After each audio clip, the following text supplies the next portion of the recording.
નમસ્કાર મિત્રો, આજનો બીજો દિવસ. હજી આપણે પ્રયાગરાજમાં જ છે. તો આજે આપણે જે ઓલા મંદિર છે જો ત્યાં દર્શન થઈ જતા હોય તો આજે આપણે ત્યાં દર્શન કરવા જઈશું. તો ચાલો હવે આપણે સંગમ તરફ જઈએ પાછા. અત્યારે હોટલથી બહાર નીકળો છું. પાછળની ગલીમાં આપણી હોટલ હતી. તો ચાલો હવે ત્યાં જઈએ આપણે સંગમ તરફ. આ છે પ્રાચીન કાલભૈરવ મંદિર. ઘણા તો આપણે રિક્ષામાં છે એટલે અંદર દર્શન કરવા નહીં જઈ શકીએ. પાછા રિટર્નમાં આવશું ત્યારે જોશું. ચાલો જુઓ ટ્રાફિક કેટલું છે, તમે જોઈ શકો છો. ટ્રાફિક ટ્રાફિક ટ્રાફિક મેળામાં અંદર એલાઉડ નથી. હું હોટલેથી 10 વાગે નીકળ્યો હતો. અત્યારે મને અહીંયા ખાલી રિક્ષાએ ડ્રોપ કર્યો 4 કિલોમીટરના અંતરમાં મને 1 કલાક થઈ. રિક્ષામાં આવ્યો છતાંય પણ એ રિક્ષામાં આવ્યો છતાં પણ મને 1 કલાક થઈ, કેમ કે આટલી રસ્તામાં ટ્રાફિક હતી, આટલી જગ્યાએ સ્ટોપ થતો હતો. એના કરતાં તો હું હાલીને આવ્યો હોત તો વહેલો પહોંચી જતો એવું લાગતું હતું, કેમ કે 1 કલાક મને અહીંયા પહોંચતા થઈ. અત્યારે વાગ્યા છે 10:52, 11 વાગી ગયા છે અને હજી આપણે કંઈ સૂર્ય દેવતાના દર્શન થયા નથી. ઠંડી ખાસી એવી છે પણ આપણે ચાલવું છે એટલે હું ઘરેથી હોટલેથી જાકેટ લઈને નથી આવ્યો, કેમ કે આ ચાલુ હોય એટલે ગરમી ચડી જાય. તો ચાલો હવે અટાણનો નજારો તમને પાછો બતાવીએ કુંભનો.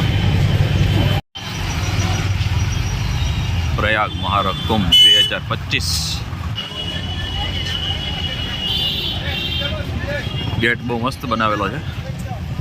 જૂનવાણી જમાનાનું ઉપર ઓલું કરેલું છે.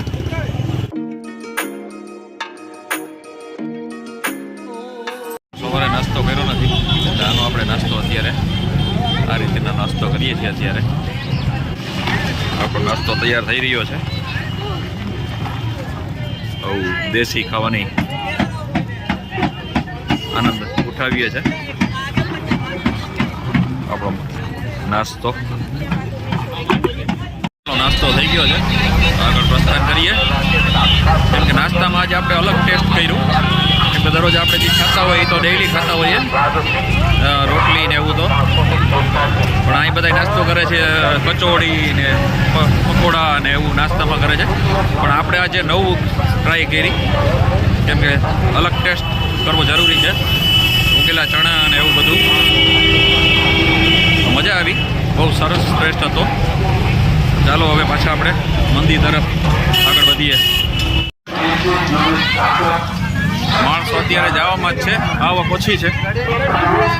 જે જોઈએ તે બધા જવામાં જ છે. અત્યારે જોઈ શકો છો તમે પાછળનો નજારો.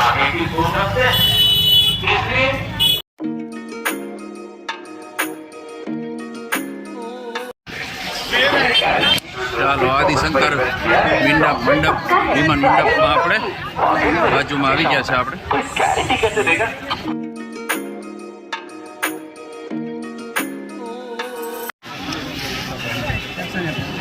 આ છે આદિશંકર વિમાન મંડપ મંદિરનો નજારો. આપણે આના વિશે આગલા વિડીયોમાં તમને જણાવી દીધેલું છે. આની પહેલાં એક વિડીયો આપણે મહાકુંભ વિશે બનાવેલો ત્યારે. અંદરની તમને આવી રીતે મૂર્તિઓ જોવા મળશે. આ છે દક્ષિણ શૈલીમાં બનેલું મંદિર.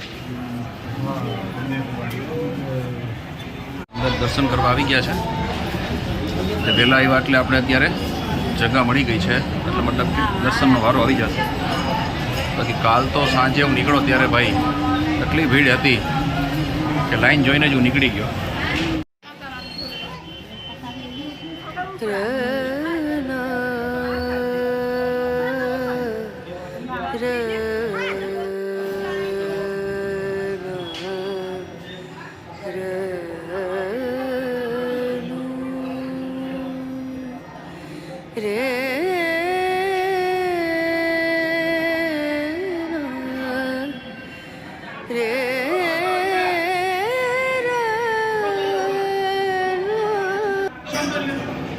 બીજા માળે જશું આપણે.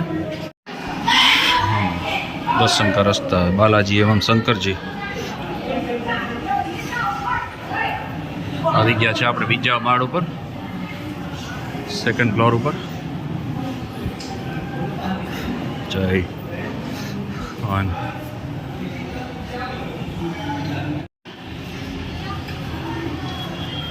જય બાલાજી, તિરુપતિ બાલાજી. આપણે જાશું ત્રીજા ફ્લોર ઉપર. આ રસ્તો જાય છે ત્રીજા ફ્લોર ઉપર. ગંગા ઉત્તરણ આપણા માટે આ ખાસ સગર જ્ઞાતિના જે હોય આપણા માટે આ ગંગા ઉત્તરણનું અહીંયા પણ આવી રીતે બનાવેલું છે. અહીંયા નટરાજની મૂર્તિ બનેલી છે.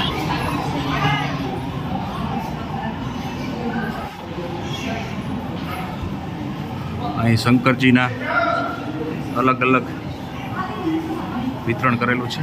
મતલબ બતાવેલા છે નટરાજના રૂપમાં, શિવજીના જે અલગ અલગ રૂપ હતા. જે શિવજી ને હર હર મહાદેવ મહાદેવ. અહીંયા શિવજીની આ રીતે શિવલિંગો રાખેલી છે. મલ્લિકાર્જુન, દ્રોણેશ્વર, આ તમામ જે જ્યોતિર્લિંગ છે, કેદારેશ્વર, નાગેશ્વર, આ તમામ જ્યોતિર્લિંગના દર્શન અહીં રાખવામાં આવેલા છે. આપણે પોતાને ત્રીજા ફ્લોર ઉપર છીએ અને આ ઉપરથી મેળાનો તમને નજારો બતાવીએ આપણે.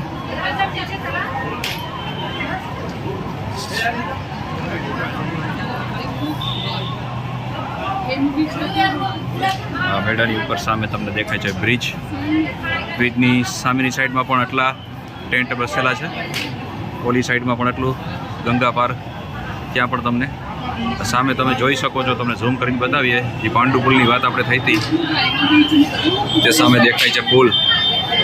જે 3 પુલ દેખાય છે, તન નહીં ચાજા છે, એ ઘણા પુલ છે આવા તો. તે પણ તમને દેખાતા હશે સામે પાર જવા માટે.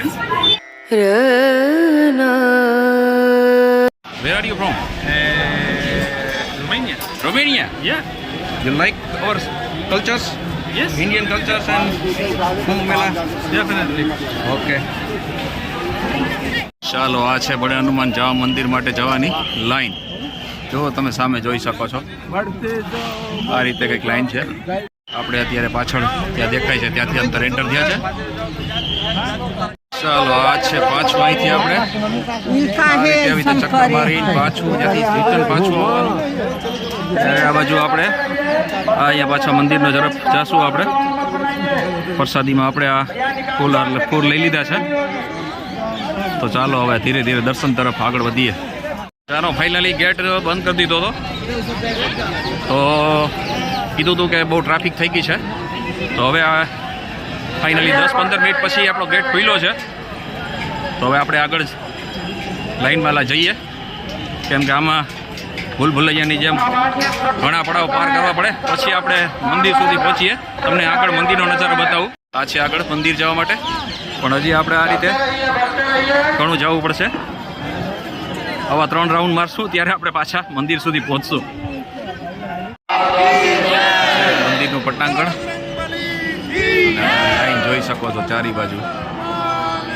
તમે જ્યાં સુધી નજર દોડાવશો ત્યાં સુધી તમને માણસો જ માણસો દેખાશે.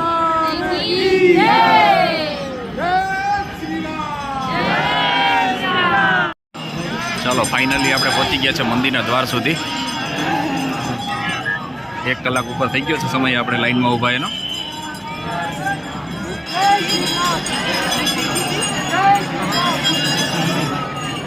ચાલો, આપણે આ ગેટેથી જવાનું છે. બીજા બધા ઘણા બધા આ બાજુ ગેટેથી જાય છે.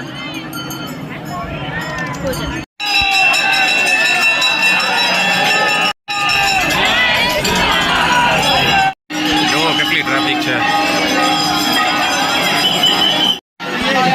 જય હનુમાનજી. ચાલો, ફાઇનલી દર્શન થઈ ગયા છે. દર્શન કરીને બહાર નીકળી ગયા છે. પાછળ મંદિર હતું. હવે આપણે આ બહારથી ગેટ ફરીને પાછા આપણે ચપ્પલ લેવા ઓલા ગેટ સુધી જવું પડશે. ગેટેથી બહાર જઈ અને આપણે પાછો જ્યાં આપણે ચપ્પલ આપણા બૂટ ઉતાર્યા છે ત્યાં પાછું એ ગેટ સુધી જવું જશે. ત્યારે આપણા બૂટ પડશે, કેમ કે ત્યાં બૂટ આપણે ઉતારીને આવ્યા છે. હમણાં આપણે અહીંયા 50 રૂપિયાની કેન્ડી ખાધી. પણ મેં એને પૂછ્યું કે તમારું ભાડું શું છે 45 દિવસનું. મને કીધું ને 5 લાખ રૂપિયા 45 દિવસનું ભાડું છે આ લોકોનું, અવડા સ્ટોલનું. ચાલો આપણે અહીંયા વડા ખાધા, આઈસ્ક્રીમ ખાઈ લીધી, એટલે નાનો એવો નાસ્તો થઈ ગયો છે. ચાલો હવે આપણે સંગમ તરફ પ્રસ્થાન કરીએ. હવે અલગ અલગ જગ્યાએ તમને આ રીતે ચાર્જિંગ કરવાના પણ પોઈન્ટ પણ મળી રહેશે. હમણાં આપણે અહીંયા નાસ્તો કર્યો ત્યાં પણ એક પોઈન્ટ બનેલો હતો, અને અહીંયા બહાર પણ એક આવી રીતે પોઈન્ટ બને છે જ્યાં તમે તમારો મોબાઈલ ચાર્જિંગ કરી શકો છો.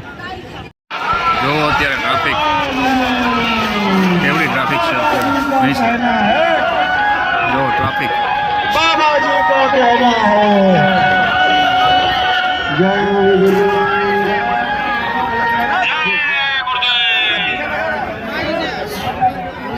જો ટ્રાફિક ટ્રાફિક ટ્રાફિક, પબ્લિક ચારી બાજુ પબ્લિક.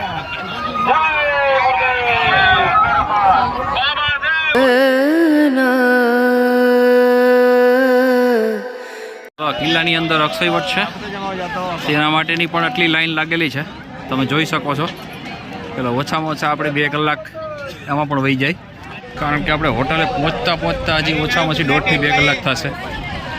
અત્યારે વાગ્યા છે 2 અને આપણી 6 વાગ્યાની ટ્રેન છે, એટલે હજી મને ઓછામાં ઓછી 1.5-2 કલાક તો હોટલે પહોંચતા થશે.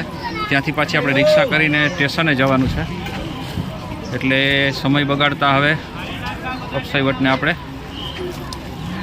અટાણે નહીં પહોંચી શકીએ એમાં. તો ચાલો હવે આપણે હોટલ તરફ જઈએ. તમામ જાય છે તે અક્ષયવટ માટેની લાઈન છે, અહીંથી અંદર જવાય છે અક્ષયવટ.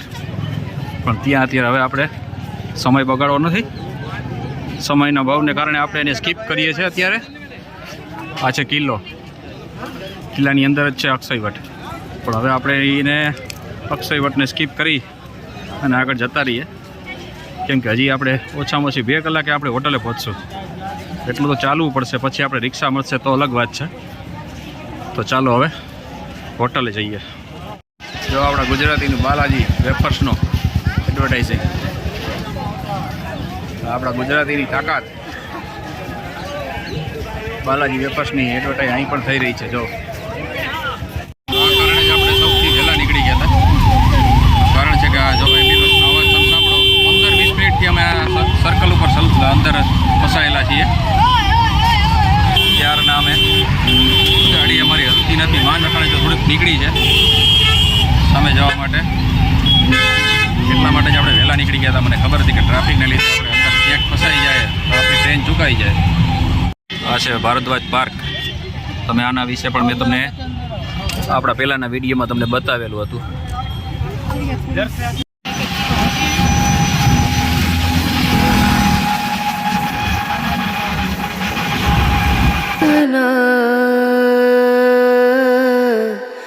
ર